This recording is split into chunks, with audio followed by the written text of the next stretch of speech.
Entonces voy a compartirles aquí la pantalla, pero se las voy a dejar aquí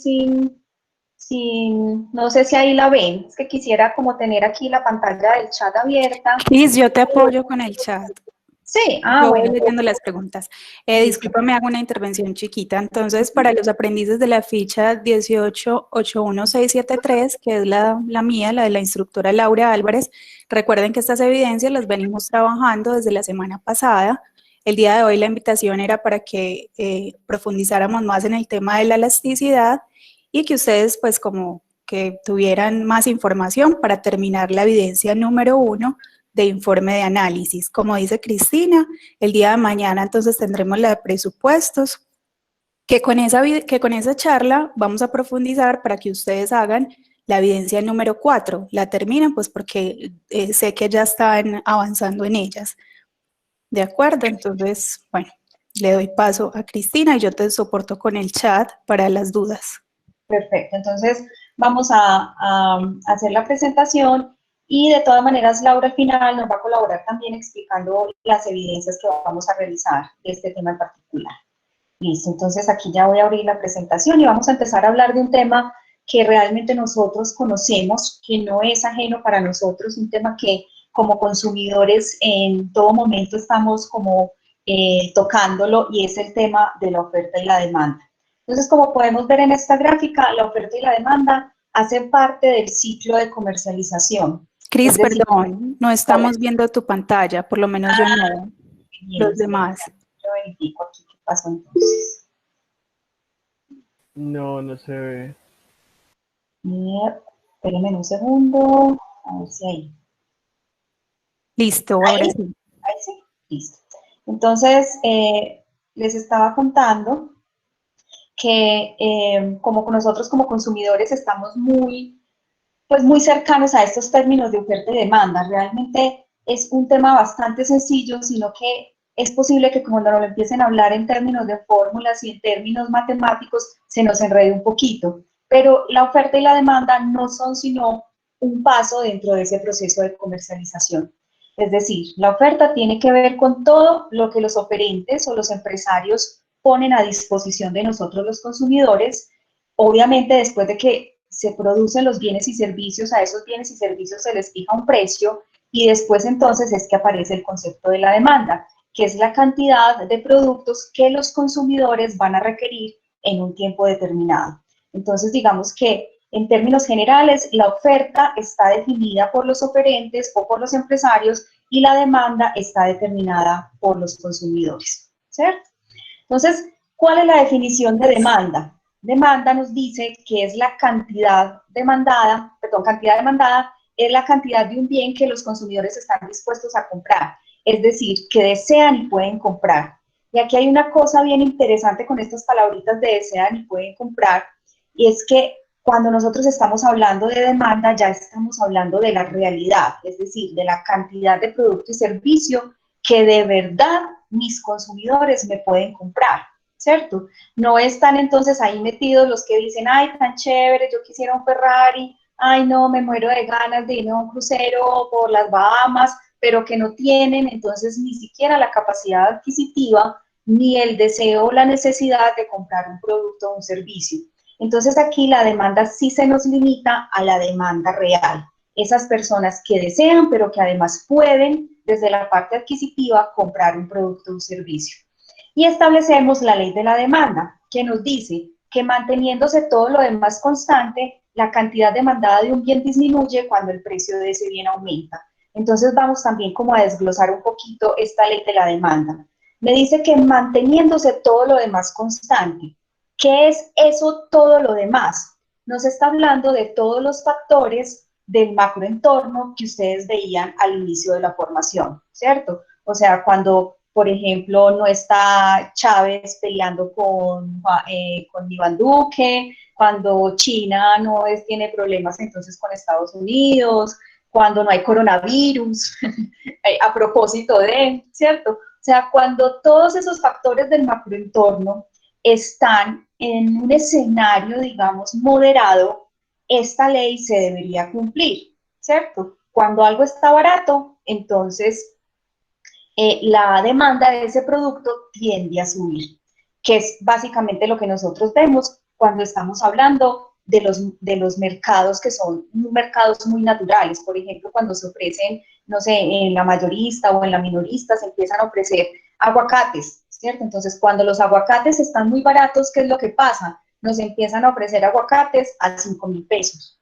Pero una vez no hay cosecha de aguacates, ¿cierto? Entonces, una de esas cosas que es manteniéndose todo lo demás constante, que son las temporadas de cosecha, no están entonces como acomodados a lo que necesitamos para que se puedan producir aguacates. ¿Qué pasa con el precio de los aguacates? Empezamos a ver que el precio se eleva y alcanzamos en algunos momentos, pues a veces pues uno ya decide si lo compra o no, que hay personas que nos venden aguacates a 5.000 pesos. Y es en serio, pues entonces tenemos aguacates a 500 pesos en las temporadas en que abundan y cuando están escasos aguacates a 5.000 pesos.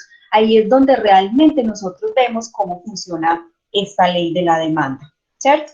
Entonces vamos a poner, por ejemplo, aquí un ejemplo como simple que es el helado, todos consumimos helado. Digamos que lo que nos dice esa ley de la demanda es que cuando el precio empieza a subir, la cantidad demandada empieza a bajar, ¿cierto? Entonces, si están regalando, no sé, conos en la mitad de la ciudad y está haciendo un calor insoportable, nosotros somos capaces de comernos 12 conos porque nos los están regalando, o sea que la cantidad demandada casi que depende de la capacidad estomacal que nosotros tengamos. Cuando empieza a subir el precio, ya nos lo ponen a 0,50, entonces decimos, bueno, todavía está barato, puedo pagar 10 unidades. Cuando nos lo ponen a 1 peso, entonces compramos 8 unidades de cono, pero cuando nos suben el cono a 3 pesos, entonces nosotros ya empezamos a dejar de consumir el helado, ¿cierto?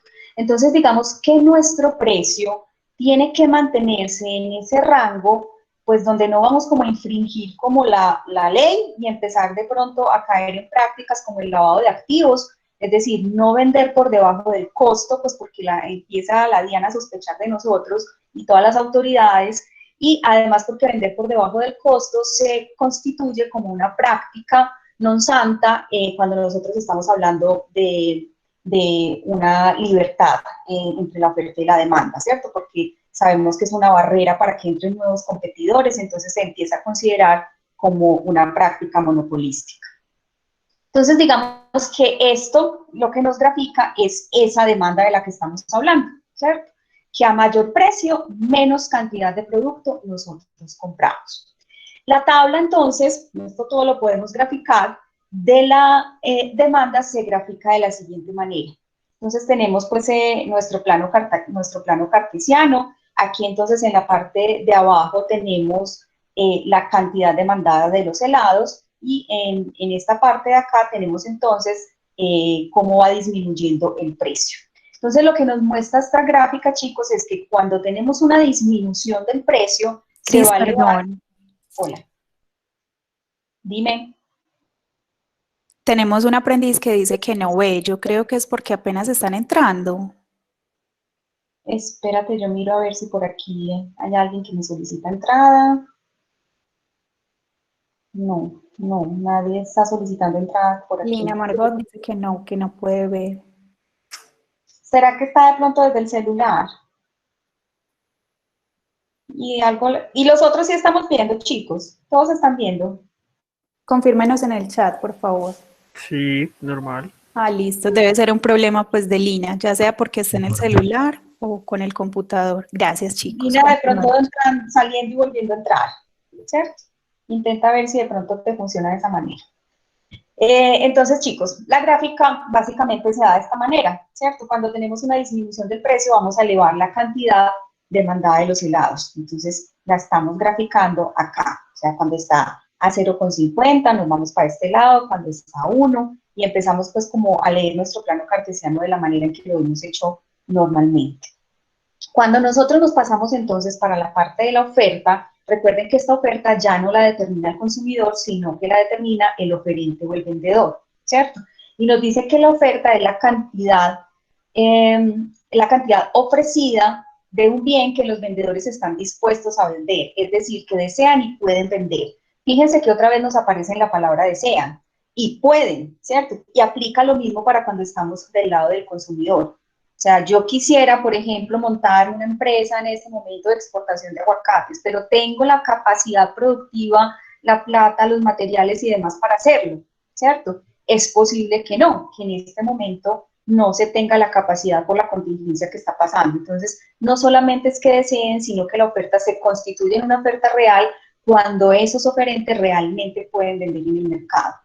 La ley de la oferta lo que nos dice es que manteniéndose todo lo demás constante, y esto de lo demás constante estamos hablando de todos los factores productivos, ¿cierto? Estamos hablando que de verdad no suceda lo que está sucediendo del coronavirus y por una ley o un decreto nos obliguen a cerrar nuestro establecimiento comercial, ¿cierto? O sea, estamos hablando de las condiciones normales de comercialización cuando todas esas variables del macroentorno que hablábamos ahorita, la política, las leyes, la parte ambiental, la parte económica realmente está en un escenario moderado.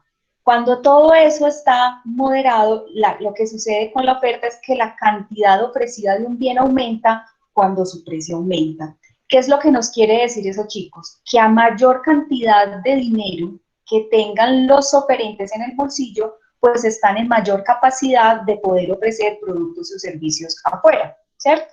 Entonces, en la misma tablita del helado que estábamos leyendo, lo que nos dice es, miren, si un empresario tiene 0 pesos en el bolsillo, pues está en capacidad de vender 0 producto, o sea, simplemente no tiene con qué producirlo.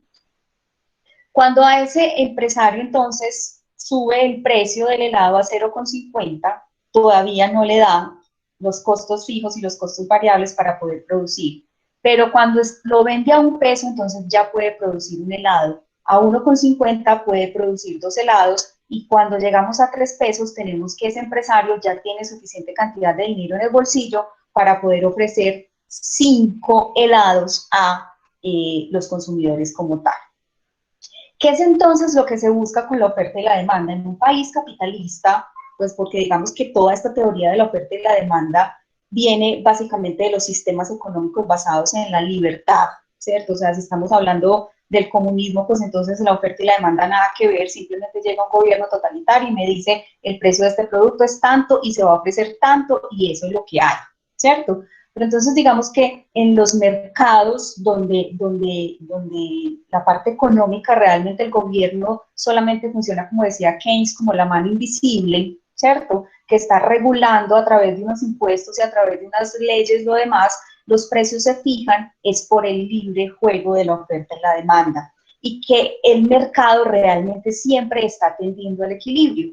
Es decir, a encontrar ese lugar donde los oferentes y los vendedores están dispuestos a vender y los compradores están dispuestos a comprar, ¿cierto? Entonces, el equilibrio del mercado nos está diciendo que para un precio de 2, la cantidad demandada es igual a la cantidad ofrecida. Es decir, aquellos pueden vender y aquellos pueden comprar.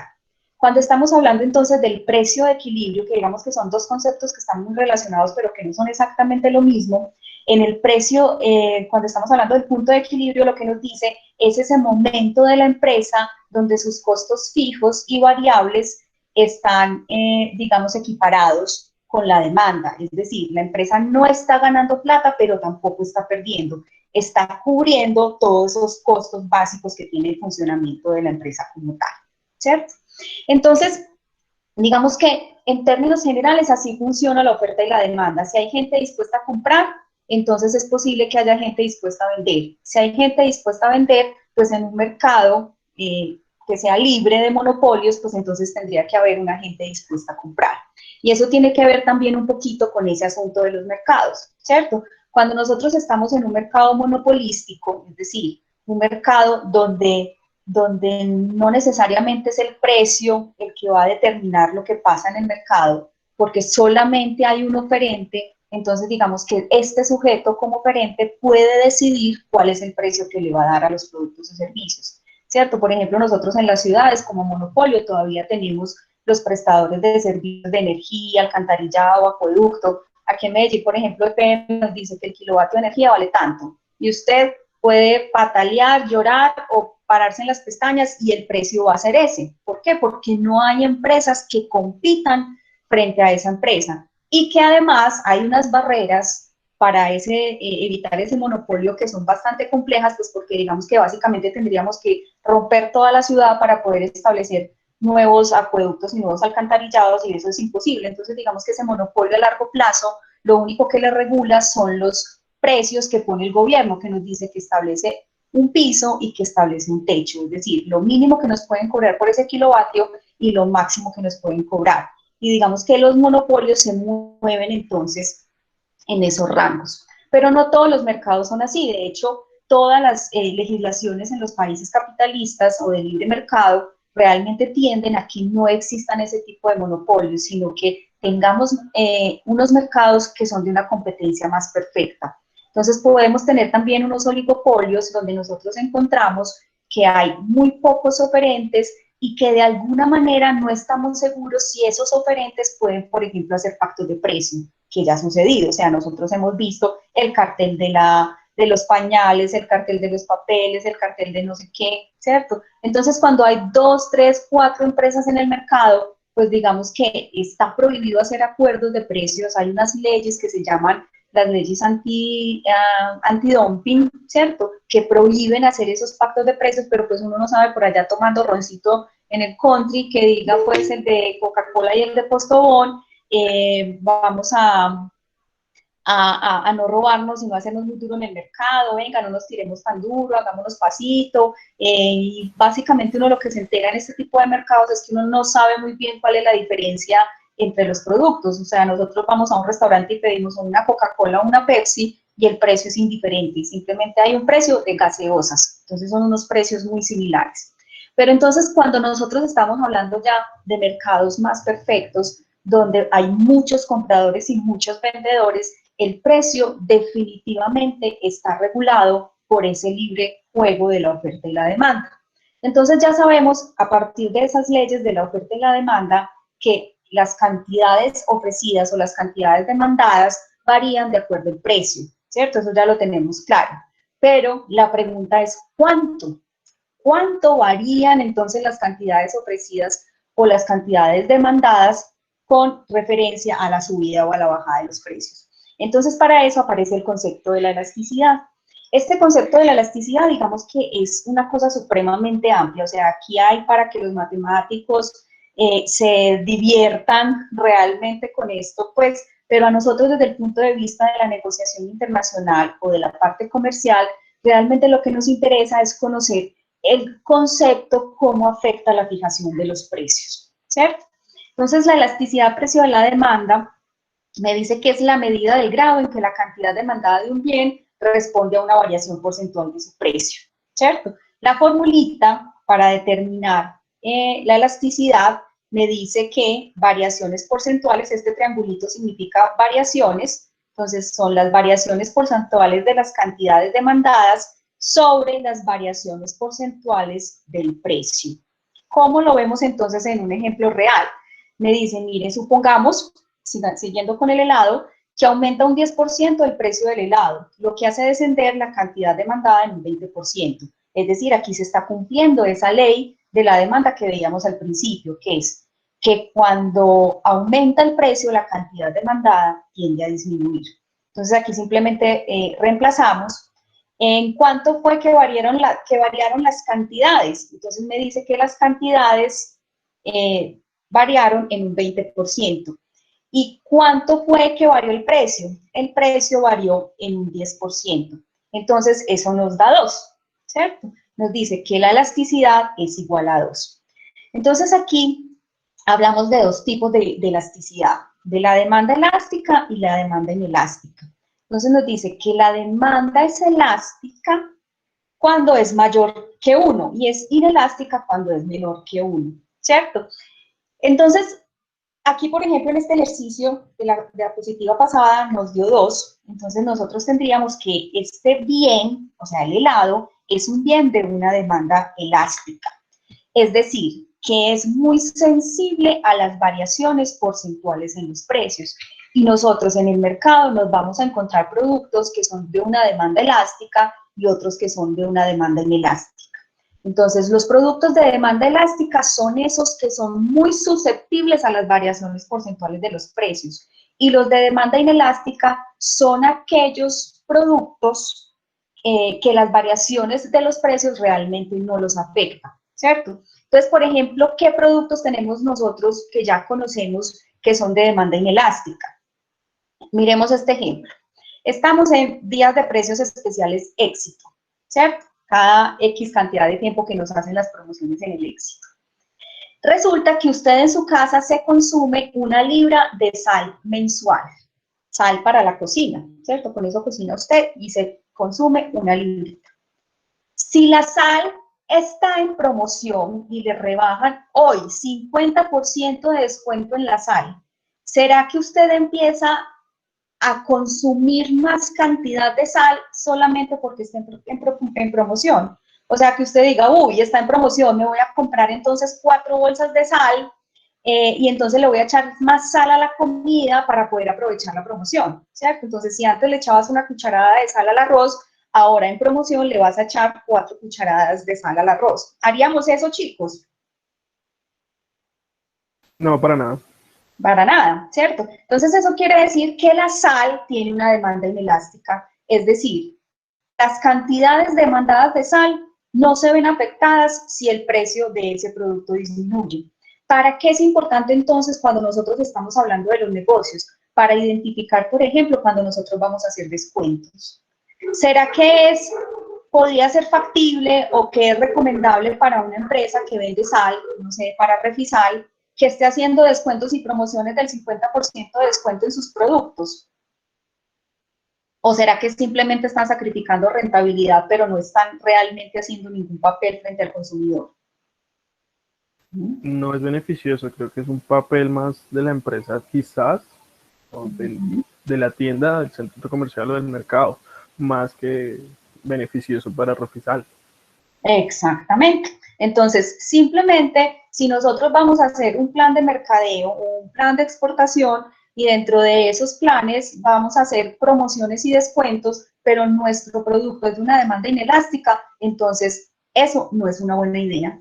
Lo único que vas a hacer es sacrificar rentabilidad, porque ¿qué va a hacer la gente? Va a comprar y aprovechar el 50% de descuento, pero esa sal no la va a consumir, porque no va a consumir más sal, simplemente la va a guardar, la va a almacenar y te va a dejar de comprar durante mucho tiempo. Pasa, por ejemplo, también con las medicinas, ¿cierto? Las medicinas están en descuento, ¿cierto? Entonces, como está en descuento, yo digo, uy, voy a comprar entonces más insulina de la que necesito y la voy a tener entonces guardada. Vale, aplica que la tengas guardada, pero eso no está aumentando la demanda del producto. Usted se va a poner el doble de la dosis de insulina que necesita porque está barata. ¿Qué creen, chicos? No creo.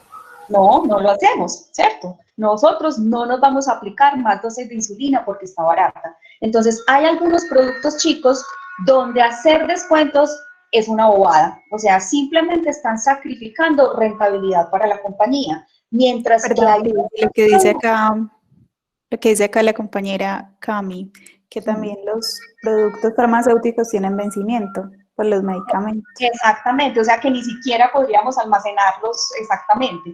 Es más, hasta si hablamos, por ejemplo, no sé, de papel higiénico, y uno dice, pues sí, es que cuando está en promociones usted lo que ve es una cantidad de gente comprando papel higiénico, y ahorita con el coronavirus lo que más vimos es que la gente compraba papel higiénico, ¿cierto? Entonces digamos que uno se puede desbordar, este ejemplo que voy a poner va a sonar un poco rarito, uno puede decir, uy, tengo mucho papel higiénico, me voy a limpiar más bien con 3 vueltas de papel higiénico y no con 2, ¿cierto? Realmente es una reflexión que nosotros no tendemos a hacer. Entonces aquí lo importante, chicos, de la elasticidad, más allá de todas las fórmulas matemáticas que pueden, porque aquí vamos a encontrar que hay elasticidad cruzada, elasticidad simple, elasticidad, o sea, una cantidad de cosas, es que nosotros reflexionemos frente a ese producto que venimos trabajando en el proyecto, si realmente la gente sí aumenta la cantidad consumida de producto cuando nosotros hacemos descuentos o cuando nosotros bajamos el precio. O qué pasa al contrario, si cuando nosotros subimos nuestro precio, realmente la gente nos deja de consumir, porque eso también puede ser otra cosa. Generalmente nosotros hablamos de bajada en los precios de los productos, pero es que los productos también tienden a subir de precio, ¿cierto? Y también tenemos que analizar si un cambio hacia arriba en nuestro precio afecta la cantidad demandada de los productos. La ley de la demanda nos dice que sí, que en términos generales, cuando los precios suben, la gente deja de consumir. Pero vamos a ver que hay unos determinantes de esa elasticidad demanda-precio que hacen que esa ley, que en teoría parece irrefutable, cambie, ¿cierto? Por ejemplo, la existencia de sustitutivos cercanos. Si mi producto tiene sustitutos cercanos, pues para mí simplemente es muy fácil dejar de consumir un producto, ¿cierto? Entonces yo vengo consumiendo siempre bombombún, pero resulta que al bombombún le subieron mucho el precio, pues entonces fácil, me paso para pirulito, ¿cierto? Pero cuando no hay un pirulito que reemplace mi bombombún, si a mí me suben el precio del bombombún, probablemente yo diga, pues reduzco mi proporción del gasto en otra cosa, pero yo me sigo comiendo la misma cantidad de bombombún porque no soporto un día en la vida sin comer un bombombún, ¿cierto? Y eso tiene que ver también con los gustos. Los gustos, por ejemplo, son también un determinante de la demanda.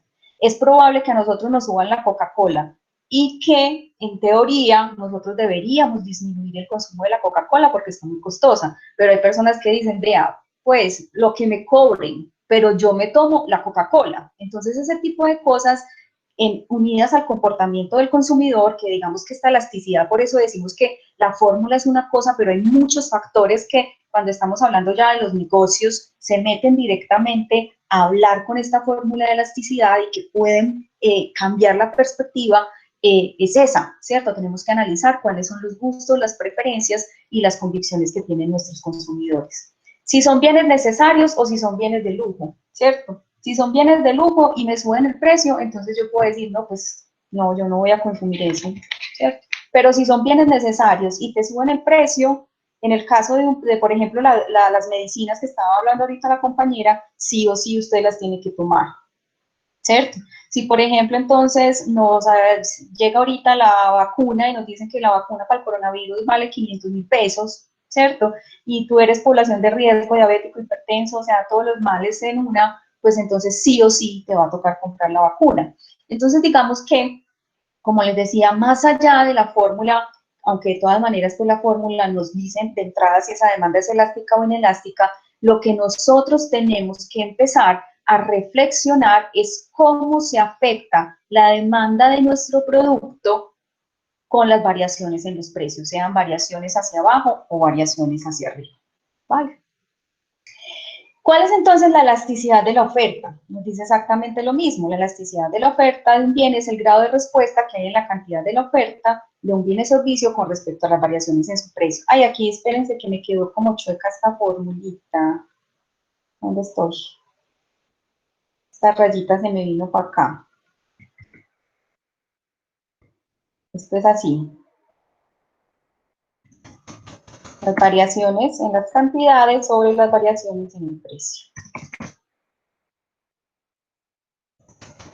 Bueno, me quedó como feita esa fórmula, pero funciona de esa manera, ¿cierto? Y entonces aquí, en la elasticidad de la oferta, también nos dice que hay unos determinantes. Aquí ya los determinantes no tienen que ver con la parte del consumo, sino que tiene que ver con la parte de la producción. Entonces, ¿qué cosas pueden hacer que esa ley que hablábamos de la oferta no se cumpla? Por ejemplo, los costos de los factores de producción. ¿Cuáles son los factores de producción? La tierra, la maquinaria, los insumos, o sea, todo lo que es necesario para producir un bien o un servicio, ¿cierto? Entonces, si a nosotros nos suben nuestra materia prima, pues indefectiblemente vamos a tener que subir nuestros precios. Ya la decisión es si asumimos nosotros esa diferencia o si le trasladamos vía precio eso al consumidor final. También los precios de los bienes sustitutivos o complementarios, ya no estamos hablando de si yo puedo sustituir un producto para consumirlo, sino de si hay otros bienes sustitutos con los que yo pueda reemplazar, por ejemplo, una materia prima o una máquina que se dañó y yo la necesitaba de tal manera, pero resulta que hay otra que hace el mismo mecanismo y es más barata, ¿cierto? Entonces, cuando tengo unos costos de producción más baratos, pues también puedo trasladar esa rebajada de los costos vía precio, haciendo, por ejemplo, descuentos al consumidor. Los precios del propio bien, ya sabemos que si hay unos precios pues muy altos, entonces la gente no va a pagarlos. Nosotros tenemos un límite en la fijación de los precios, o sea, no podemos fijar precios ni más abajo de los costos de producción, como hablábamos ahorita, pero tampoco más arriba, porque si nosotros los fijamos más arriba, entonces la percepción del consumidor se va a ver alterada y nos va a decir, oíste, pues tan conchudo, pues a mí sí me encanta la Coca-Cola, pero Coca-Cola 10.000, estás pues, como dicen vulgarmente por ahí, me ando por el tiesto, yo no te voy a pagar una gaseosa a ese precio bajo ninguna circunstancia, ¿cierto? Entonces, digamos que la demanda, la oferta también va a estar permeada por este tipo de cosas. Y la tecnología finalmente aplicada en la producción, porque ustedes saben, la producción a escala, por ejemplo, que si uno tiene tecnología que le permita tener una capacidad instalada o utilizada al 100% o al 200%, pues entonces cada uno de los productos me va a empezar a salir más barato, ¿cierto? Cuando produzco en masa, es más barato cada una de las unidades que voy a tener. Y también, obviamente, la curva de experiencia, ¿cierto? Cuando nosotros estamos produciendo, pues entonces cuando empezamos a producir somos súper ñoños y entonces perdemos materia prima porque hacemos un producto mal, entonces estamos elaborando tortas, por ejemplo, ¿cierto? Entonces me equivoqué en la mezcla, le eché menos huevo, le eché más huevos y torta para la basura, entonces es plática que estoy perdiendo. A medida que voy avanzando en la curva de la experiencia, voy encontrando mejores maneras hacer mis productos y mis servicios y entonces voy logrando reducir costos vía esa experiencia que estoy acumulando, ¿cierto? Entonces, digamos que en términos generales, esta es la visión que nosotros tenemos de la elasticidad de la oferta y la demanda. Nosotros vamos entonces a tener que encontrar cuál es esa demanda también real de ese producto que nosotros pretendemos exportar. Entonces, digamos que tenemos dos tipos de estimación de demanda. La demanda de la empresa y la demanda del potencial del mercado. Entonces, la demanda de la empresa nos dice que la podemos encontrar multiplicando la participación del mercado por la demanda del mercado. Digamos que esta estimación de la demanda es complejo que nosotros la encontremos para los productos que estamos sacando al mercado. Cuando no son productos muy famosos es muy difícil encontrar la participación del mercado, porque recuerden que la participación del mercado debo yo no solo tener las cifras de ventas que tengo yo en mi compañía, sino que tengo que tener las cifras de ventas de mi competencia. Entonces, a veces es complejo encontrar la participación del mercado en mercados que no están muy desarrollados y que, por ejemplo, ya tienen estudios donde se determina cuál es la participación del mercado. Entonces, si yo estoy vendiendo seguros, listo, yo voy a Google y digo participación del mercado de seguros en Colombia y de una vez encuentro el dato, ¿cierto? Pero si estoy, por ejemplo, empezando un emprendimiento de una empresa de conservas o de mermeladas, probablemente sea difícil encontrar el dato de la participación del mercado porque no conozco, a veces cuando estoy emprendiendo, ni siquiera mis propias cifras de venta, entonces mucho menos para encontrar las cifras de la competencia. Entonces, como es tan complejo encontrar esta, en muchos de los casos, generalmente la que nosotros utilizamos es esta del potencial del mercado. La estimación de la demanda, entonces, la hacemos con la siguiente fórmula. El número de compradores multiplicado por la cantidad adquirida por el precio. Entonces, ¿cómo funciona esto? Si en una población, por ejemplo, existen 500.000 compradores de CD al año y en promedio cada comprador adquiere 2 CDs anualmente, y si el precio promedio del CD es de 100 pesos, entonces el potencial del mercado será igual a la multiplicación de estos factores. ¿Qué es lo que tenemos que tener en cuenta aquí, chicos? Nos devolvemos aquí a la fórmula. ¿Cómo encontramos este tipo de cosas? ¿Cierto? Entonces, el número de compradores. Hay productos para los que es muy fácil encontrar el número de compradores. O sea, no sé, por ejemplo, yo vendo champú Pantene liso. Entonces, y lo vendo para la ciudad de Medellín. Entonces voy y entro al DANE y pongo cuántas mujeres mayores de 10 años hay en la ciudad de Medellín. Y en el censo, en el último censo, va a encontrar súper fácil esa cifra, ¿cierto? Entonces, de una lo puedo encontrar. O si le vendo empresas, ¿cierto? Entonces vendo, no sé, sillas universitarias. ¿Cuántas universidades hay en la ciudad? ¿Cierto? ¿Cuántos grupos tiene esa universidad? Esas universidades o cuántos grupos se gradúan. Entonces, de esa manera podemos ir encontrándolo. Pero hay algunos productos o servicios que no es tan fácil encontrar el número de compradores. Entonces, digamos que uno tiene que empezar a hacer cruces de investigación, fuentes primarias, secundarias, y a veces tratar de hacer unos machetacitos para poder encontrar esa cifra.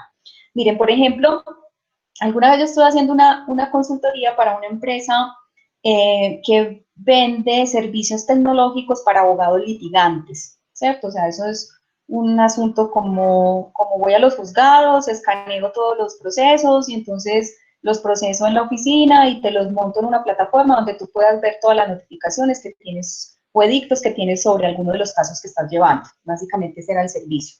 Entonces nosotros teníamos que calcular la demanda para la ciudad de Medellín. Y el ejercicio es el siguiente. Uno empieza por ¿dónde? Google. Vámonos a la fácil. Entonces entro a Google y digo, abogados litigantes en Medellín.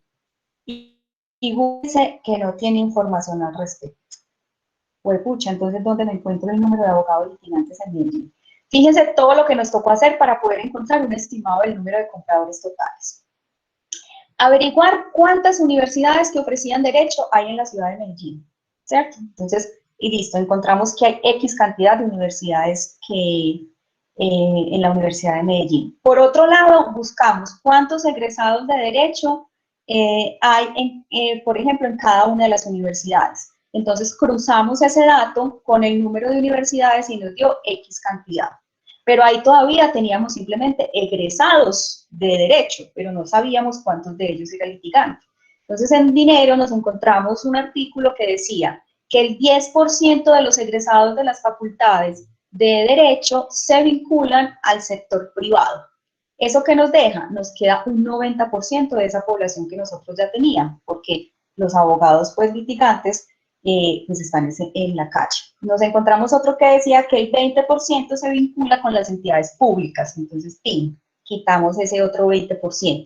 Así que nos quedó ese pedacito de la cifra que suponíamos que si no estaban ni vinculados a la empresa privada ni a la empresa pública, entonces estaban en la calle litigando, ¿cierto? O sea, esa fue la manera que nosotros pudimos tener para aproximar la cifra del total de compradores que nosotros teníamos en el mercado.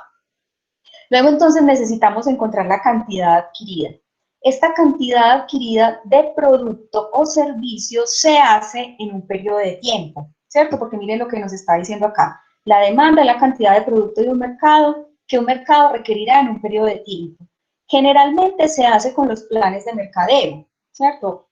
O los planes de exportación que están generalmente planteados a un año. Entonces yo tendría que averiguar cuánta cantidad de producto consumen mis consumidores en un año o podrían consumir.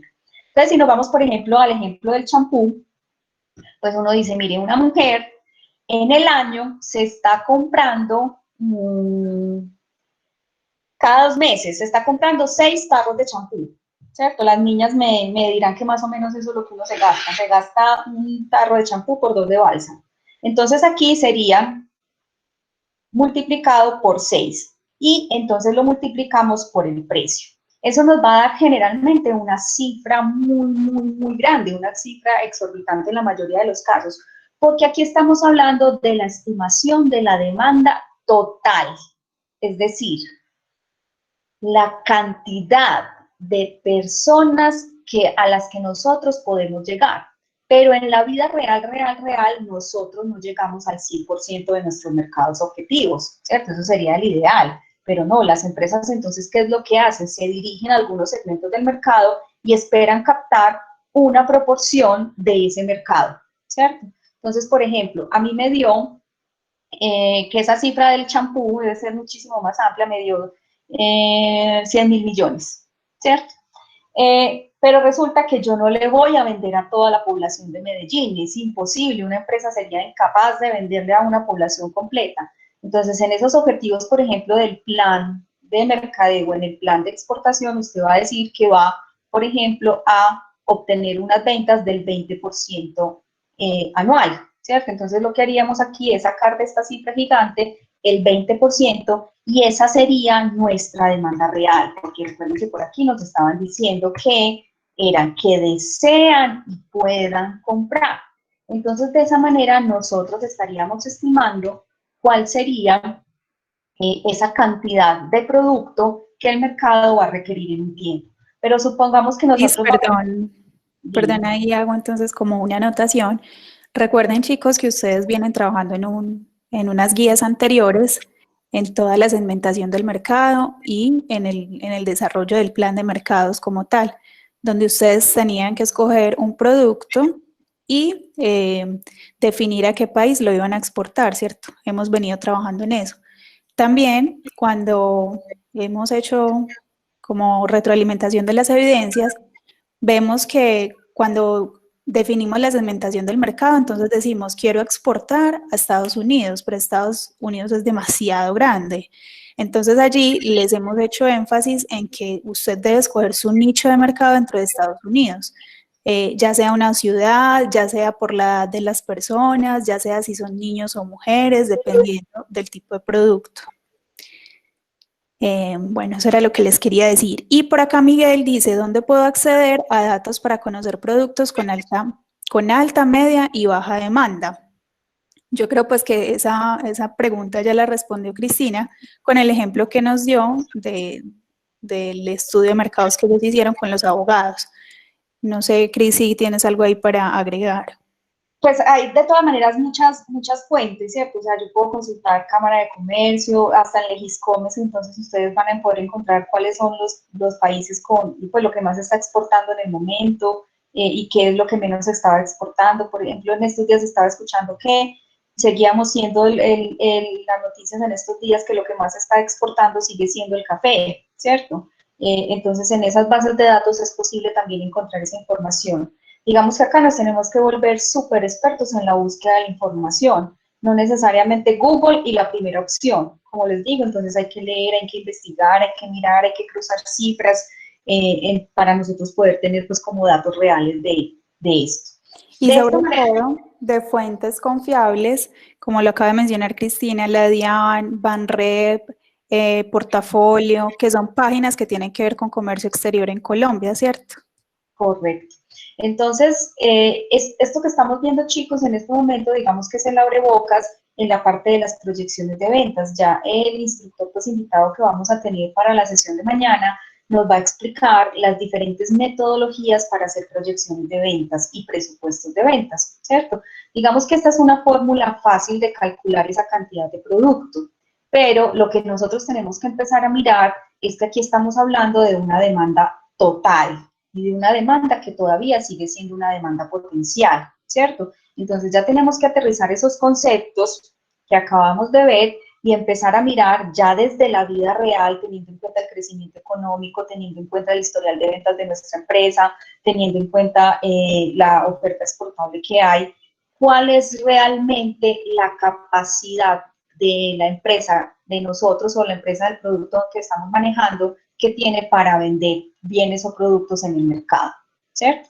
Entonces, por eso queríamos dar como esta charlita antes de que empezáramos la parte de los presupuestos y las proyecciones. Entonces, no sé si tienen alguna duda sobre el tema de la oferta y la demanda y la elasticidad, o si Laura, entonces vas a explicarnos cómo serían las evidencias que tenemos que realizar. Yo tengo una duda. Dime, Diego. Bueno, más que una duda, me gustaría un ejemplo que pues viene a mi cabeza teniendo en cuenta un área de trabajo en el que estoy, y es los bienes de lujo.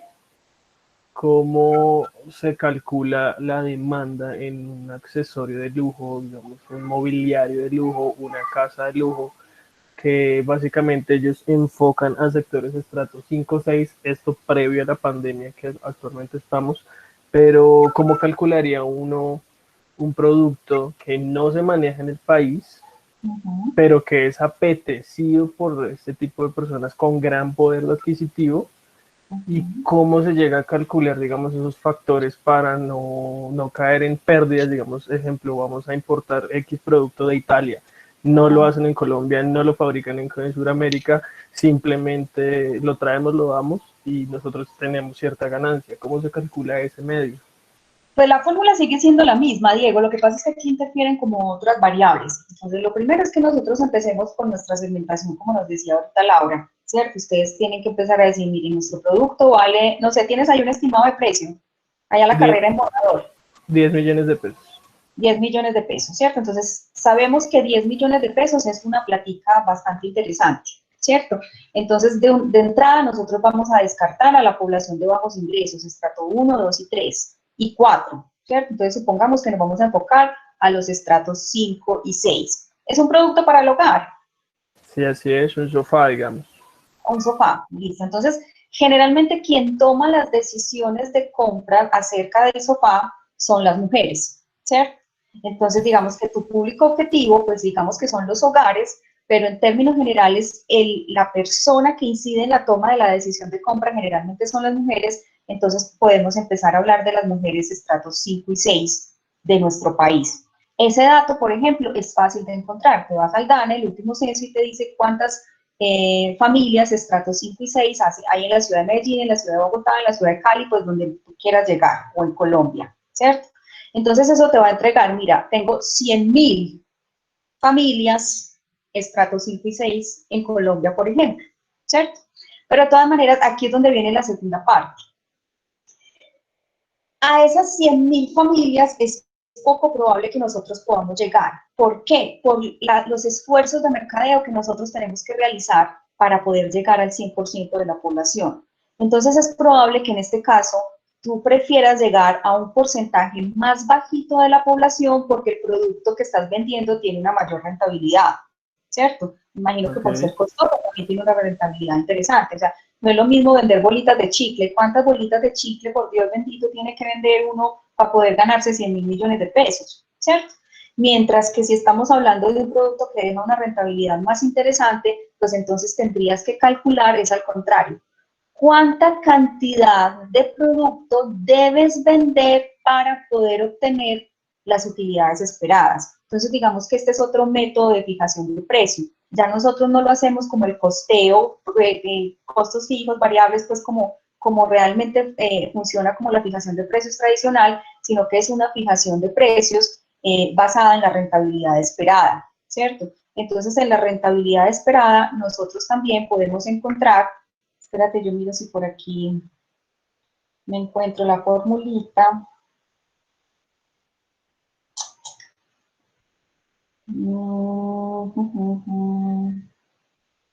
Me encuentro la formulita para el cálculo de la rentabilidad esperada. Y lo tengo aquí. Listo. Entonces aquí yo igual entonces haría mis costos, saco mis costos unitarios, que mis costos unitarios los saco con mis costos variables más la diferencia entre mis costos fijos y las unidades vendidas. Y una vez entonces tengas tu costo unitario, y para este caso pues el ejemplo que le estaba dando era de 16 pesos, vamos a encontrar el sobreprecio, ¿cierto? Entonces con el sobreprecio lo que vas a coger son tus costos unitarios, que son estos 16, y lo vas a dividir entre 1 menos el rendimiento. Aquí, ¿cuál es el rendimiento? El rendimiento es lo que tú te esperas ganar. Entonces, aquí tú vas a decir, no, mire, es que de este producto yo me espero ganar el 10, el 20, el 30, el 40%, dependiendo de lo que quieras hacerlo.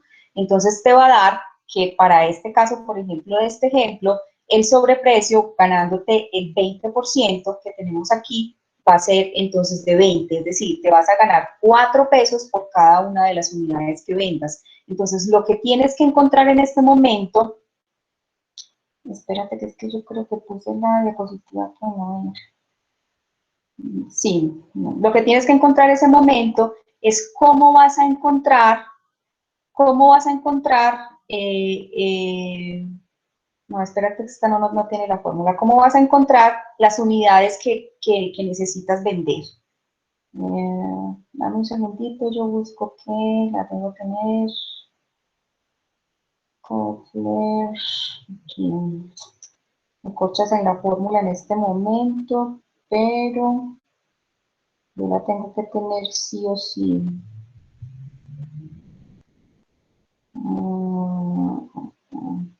Dame un segundito, yo busco el lugar Si donde quieres, la Cris, les voy explicando la evidencia 1. Okay.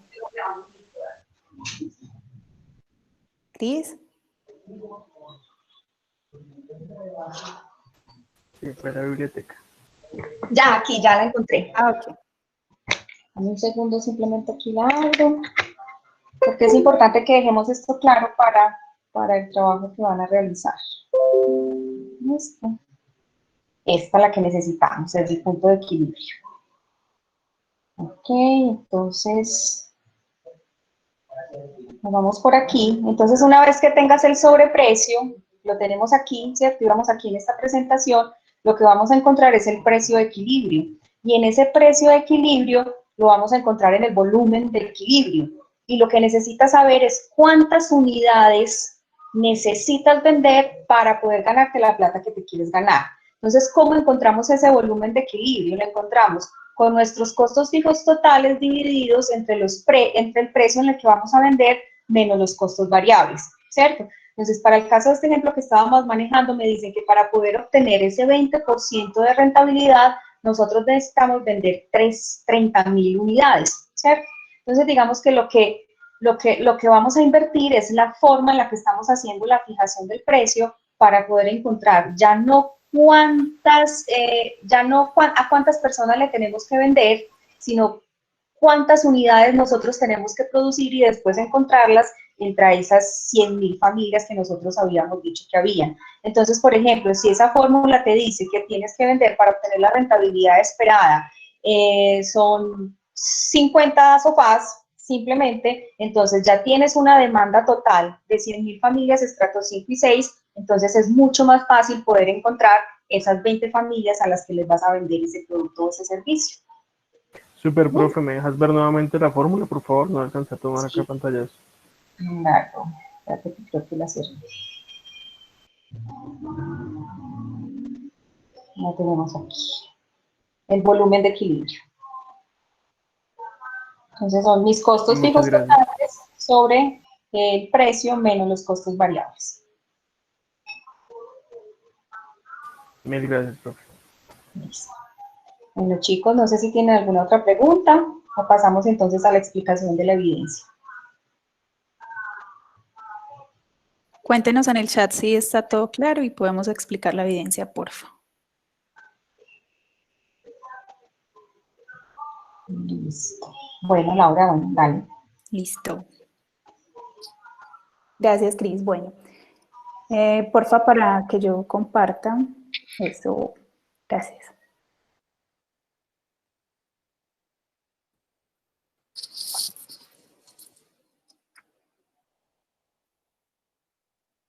Bueno, chicos, entonces la primera evidencia que vamos a trabajar se llama Informe Análisis de la Elasticidad de la Oferta y la Demanda, pues que está relacionada con la explicación que acabamos de ver.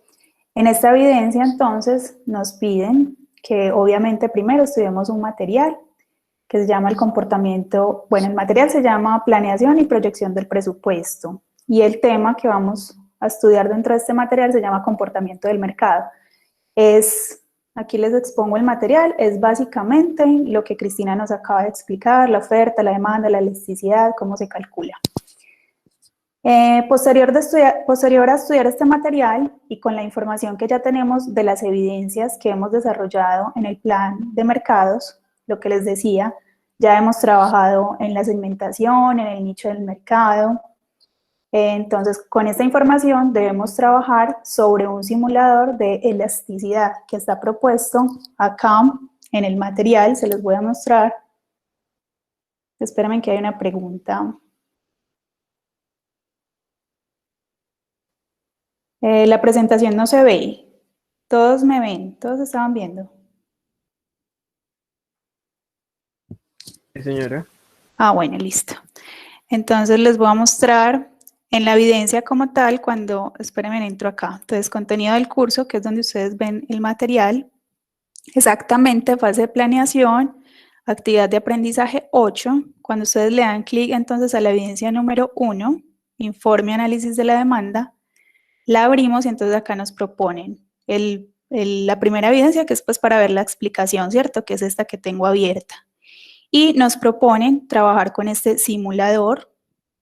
Entonces acá les quiero mostrar lo siguiente. Si yo le doy clic allí, eso me descarga como un documento, pues un archivo. Ese archivo es de un dominio SWF. Entonces ustedes deben pues buscar en internet cómo abrir archivos SWF.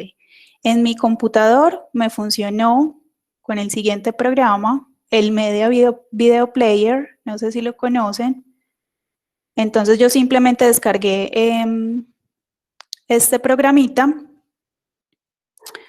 Este programita lo descargué. ¿Con qué otros programas les funciona? ¿Con Flash? ¿Con Windows Media? Entonces, bueno, deben descargar cualquiera de estas ayudas. Cuando usted entonces descarga el simulador, se le va obviamente a la carpeta descargas. Entonces aquí yo vengo a mi computador, a descargas, y por acá está la carpetica del simulador. Le doy clic izquierdo, abrir con la herramienta que descargué, en este caso el Media Video Player. Entonces le doy clic allí y se me abre el simulador. El simulador es muy sencillo, chicos. Básicamente nos invita pues a hacer el ejercicio que Cristina nos explicó, pero sin fórmulas, pues sin hacerlo manual, ¿cierto? Entonces acá le doy siguiente y el simulador me pide que calcule la oferta, le doy clic en la oferta o demanda, ¿cierto? Y se me cambia acá, miren, si le doy oferta, aquí me calcula la oferta, o si le doy clic en demanda, aquí me calcula la demanda. Debo poner una cantidad, un precio, o sea, una cantidad con la que voy a calcular inicialmente, un precio inicial, una cantidad final y un precio final. ¿De dónde van a sacar estos datos, chicos, para trabajar en este simulador? Cuéntenme en el chat, según lo que acabamos de ver.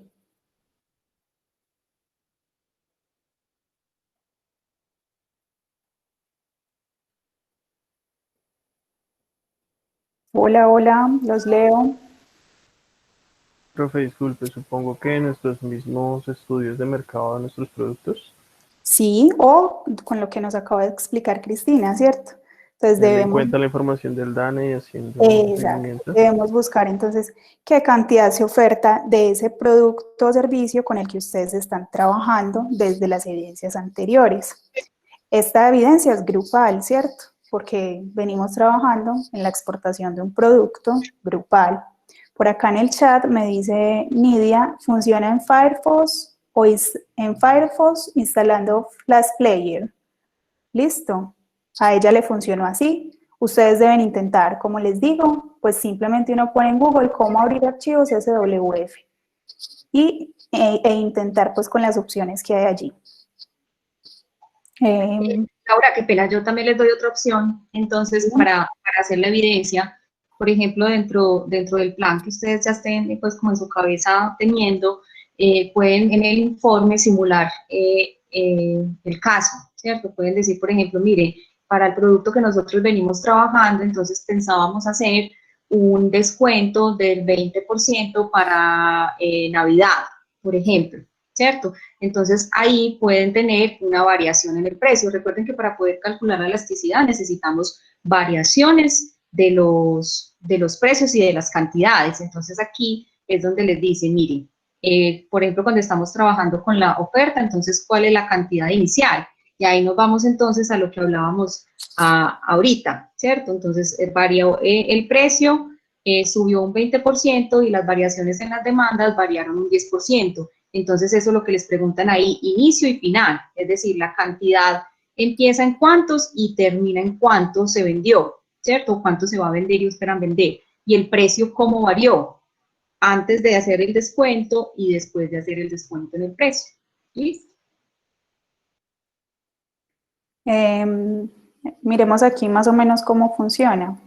Pues para calcular la oferta, ¿me están escuchando? Sí, Cris. Sí, perfecto. Ok, para calcular entonces aquí, por ejemplo, la oferta, vamos a ofertar inicialmente 20, ¿cierto? 20 unidades. ¿A qué precio? A 2.000. Y luego decimos que vamos a ofertar 30 unidades a 3.000. Le doy calcular. Entonces aquí me va a mostrar una gráfica y me va a mostrar la variación del precio, la variación en la cantidad y la elasticidad. Profe, qué pena, una pregunta. ¿Sí? El precio que ponemos ahí de inicial, tú hiciste el ejemplo de 20 unidades y pones el precio de 2.000, ¿es el precio de las 20 unidades o el precio unitario? Precio unitario. Vale, gracias, profe. Ok. También, bueno, para aquí, para calcular la oferta, es importante lo que Cris también ya nos explicó. Recuerden que a veces, pues, quisiéramos ofertar mucho, ¿cierto? Pero mi capacidad instalada no me permite producir todo lo que yo quiera ofertar. Entonces, como ustedes son empresas Estamos haciendo una simulación que ustedes son empresas nuevas que van a salir al mercado a exportar un producto existente con ciertas características nuevas, ¿cierto? O con cierto diferenciador. Entonces, consideramos pues que sus empresas no son grandes, no van a tener una gran capacidad para ofertar mucho, una gran capacidad instalada de producción, ¿cierto? Entonces, basados en eso también se calcula la oferta. Ya eso nos lo explicó Cris. Profe, disculpe. ¿Sí? No me quedó muy claro ese ejemplo nuevamente de las 20 unidades, el valor a 2.000. Finalmente vamos a ofertar 30, pero el valor de cada unidad sube. Sí, claro, porque estamos haciendo aquí la simulación de que oferta inicialmente 20, ¿cierto? Y que luego, por alguna variación en la oferta y en la demanda, entonces voy a ofertar 30. Y el precio varía, porque a mayor oferta, Cris, ¿me ayudas acá? Mayor precio, pues ya recuerden que estamos en la oferta y recuerden que la ley de la oferta lo que me decía era que a mayor precio tengo la capacidad de ofertar más producto. Entonces, por eso es que cuando estamos del lado de la oferta, el precio sube, pues es dependiendo de la cantidad que ustedes pongan. Entonces, si estoy produciendo 20 unidades de producto, cada producto lo tengo a 2.000 pesos, voy entonces a calcular cuál es la elasticidad cuando quiero producir 30 productos, pero para producir 30 productos necesito subir el precio por esa ley de la oferta que estábamos hablando, ¿cierto? Ok. En cambio, esto nos va a quedar es al contrario cuando estemos en la parte de la demanda. Exacto, ¿cómo sería, chicos, en la demanda? ¿Con cuál precio sería el inicial? Perdón, ¿cuántas unidades iniciales? ¿Qué cantidad? 30. ¿A qué precio? 3.000. Al final.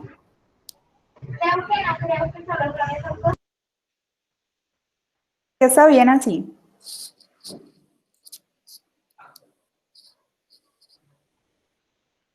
Leamos lo que dice. Si el precio sube, las cantidades demandadas bajan.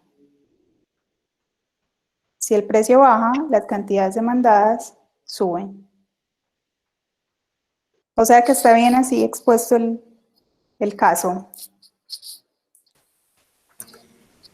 Profe, o sea que sería cantidad 30 y el precio a 2.000.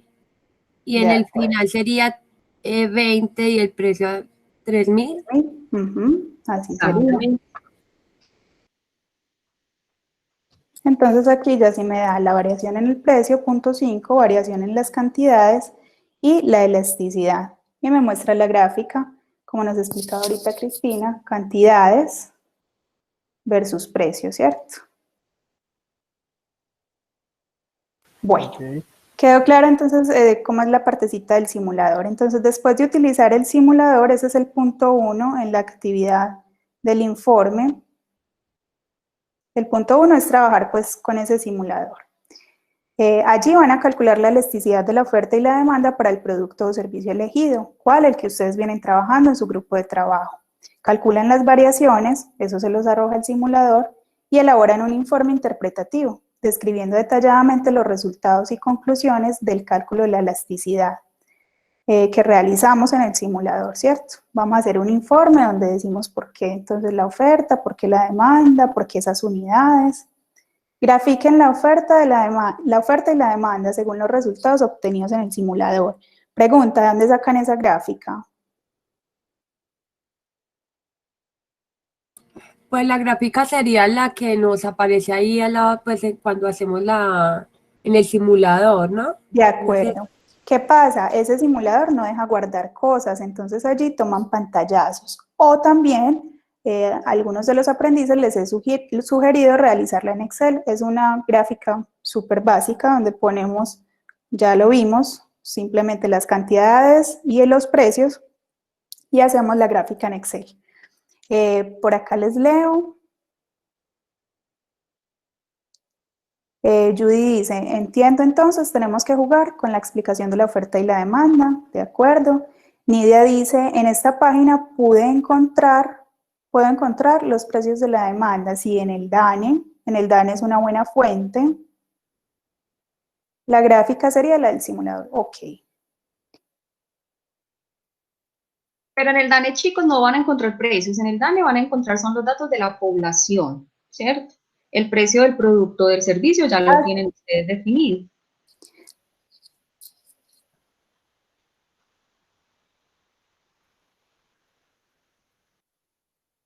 Bueno, y finalmente, después de la gráfica, deben emitir unas conclusiones sobre el análisis de estos resultados. Determinan el estimado de la oferta y la demanda para el producto en el cual vienen trabajando. Esta sería entonces la primera evidencia. Como les digo, pues para abrir el simulador tienen que buscar diferentes opciones. Entonces, en la ficha 72, pues tienen unas fechas diferentes de entrega, ¿cierto? En la ficha 73, que también están acá, digamos que ya ellos tienen su cronograma y ya vienen trabajando en esta evidencia desde la semana pasada. Esta explicación era para profundizar un poco más y aclarar dudas. Cris, no sé, ¿mencionamos la evidencia número 4, la de proyecciones o todavía no? No, mañana la miramos. Bueno, sí, yo les quiero mostrar es lo que... Bueno, no se los muestro ahorita, espera. Laura, Bueno, voy a tomar la pantalla, ¿listo? dale, ¿tienen alguna duda de lo que acabo de explicar? Es un No, informe todo muy sencillo. claro. Ok, listo. Listo. Entonces, el día de mañana, ¿qué es lo que vamos a ver? A ustedes ya, Laura, ¿ya les enviaste la presentación? No, perdón chicos, para la ficha 73, el anuncio donde les publiqué la sesión en línea, lo voy a editar y les voy a poner el adjunto, ¿listo? Para que Entonces, ahí tengan el material. la sesión de mañana, chicos, la idea es que ustedes se lean este pedacito, ¿cierto? Los antecedentes, qué es un presupuesto, cómo se clasifican los presupuestos, cuáles son los principios presupuestales, ¿cierto? O sea, que tengan como esta parte teórica como muy a la mano, que se fijen pues cómo se construyen objetivos estratégicos y todo, y ya lo tengan muy en la cabeza, porque el instructor lo que nos va a explicar entonces es cómo se realizan ya los presupuestos, ¿cierto?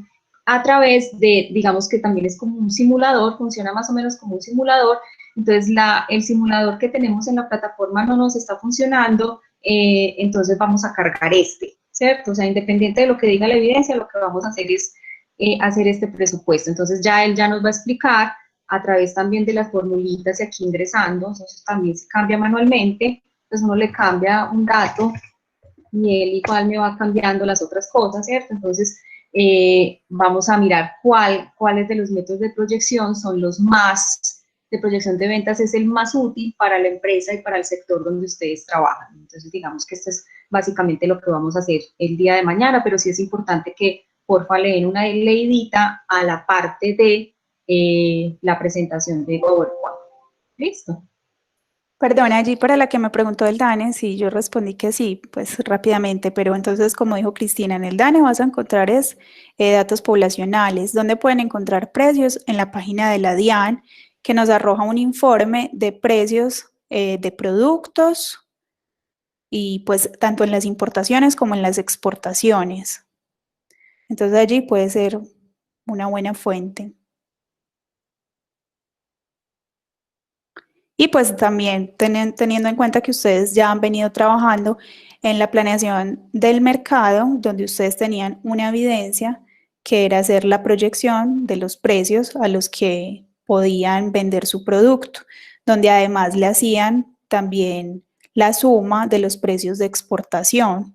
No sé si recuerdan esa evidencia de los costos, perdón, que tiene una exportación. Entonces, un transporte interno, un transporte internacional, unos seguros. Ok, Judy dice que recuerda. No sé los de la ficha 72 si recuerdan esta partecita. Sí, profe. Ok. Bueno, Cris, ¿tienes algo más para decir? No, señora. Ya. Vale, solamente chicos, como para tomar asistencia, les agradezco en el chat, contesten por favor, van a contestar yo, los que pertenezcan a la ficha 7.3 para tomar asistencia y los que pertenezcan a la ficha 7.2 van a contestar sí, por favor, para que a nosotros nos quede ahí un registro de la asistencia. 7.3 yo y sí 7.2.